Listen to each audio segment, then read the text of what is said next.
Hi, Roddy. Oh my gosh, I'm so excited to share this story with you and finally making a video again. Yay! Okay, so I just recently went to John's Intentional Living live event. It was so fun and exciting.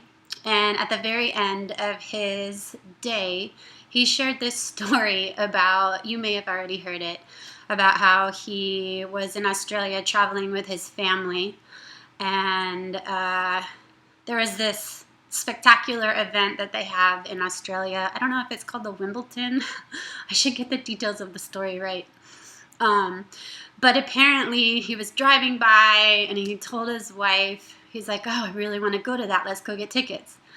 And she said, there's no way you can get in. The tickets are already sold out. You know, just forget about it, John. And his brother was with him and kind of started making fun of him. And John was thinking, no, I want to go to this event. Let's go to this event. It'll be so much fun. And, you know, they're talking him out of it and saying how it's not possible. And of course, this is his intentional living live event. So he's totally pumping up intentional living. And his brother makes a bet with him and is like, there's no way you're going to be able to get in there. And it's a very long story that he delivered. I'd say it was like 15, 20 minutes long. So I cannot give you the full story. If you've heard of it, great, you know where I'm going. But eventually he shares this amazing story about how they drop him off. They're like, good luck, you're never going to get in. He's like, I'm going to show you, I'm going to get in. So how can I make the story shorter? So he gets there. Of course, they're all sold out. You know, his wife was like, only royalty can get tickets, yada, yada. So he gets into this inner part where he bought a ticket where he could get into the inner perimeter of like the arena, but not inside the arena. And he goes to a ticket agent and he's like, how can I get in there? And they're like, we're sorry, there's just no way. And you know, John, he's like, this doesn't work for me.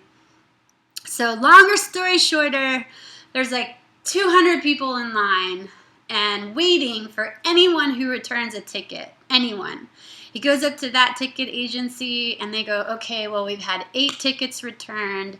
So we know 8 people can get in, but there's 200 people in front of you. I really don't think this is gonna happen. So he shares this really long story about how for an hour he goes, he makes friends with people, at the front of the line. He talks about how he tells people he will pay double the price if they buy him an extra ticket, all these shenanigans of how he's going to line himself up to get in.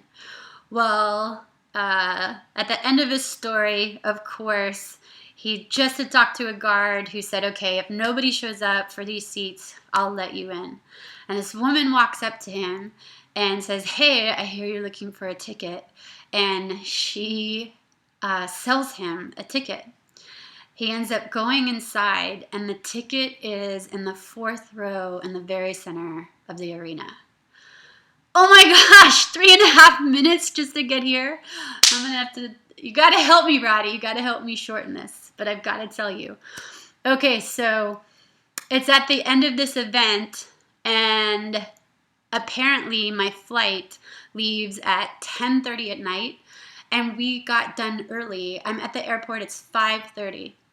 I'm thinking to myself, oh my gosh, I do not want to be in the Atlanta airport until 10 o'clock at night and driving home well past midnight. Please, God, please help me get home. So I go up to the first ticket booth and ask them, you know, can I get on an earlier flight? They look it up. They say there's one flight leaving before then and that it's totally sold out. And I go, okay, can I get on standby? They say, yes, you can get on standby, but there are 18 people ahead of you. So I initially am like, oh man, this bites so hard. I really want to get home. And then I remember his story. I'm like, wait a second. I just came from an intentional living event with John Maxwell. I'm going to intentionally live to get on this flight and get home early. Okay, I'm at 5 minutes, so I can't give you all, or I'm not going to give you all the details, but I have amazing details of how I went from ticket agent to ticket agent, to phone call to phone call to phone call, to being on the phone being told I was going to have to pay extra, and I was like, fine, no problem, I'll pay extra, and I get hung up on. And so I stay calm and I get on the line and I talk to somebody and I get hung up on and I stay on the line and I talk to somebody and now I'm like, they're about to board. Oh my God, please just let me get on this flight. So I don't even care how much I have to pay. Just get me on this flight. And the lady goes, okay, hold please. I'm on hold 5, 10, it gets to 15 minutes. I'm thinking, I don't even know if I'm going to make this flight anymore. The lady comes on and I'm almost getting into anger zone, almost. And I go, okay, I've been hung up on 3 times. Please, please, for the love of God, don't hang up on me. I just want to get on this earlier flight.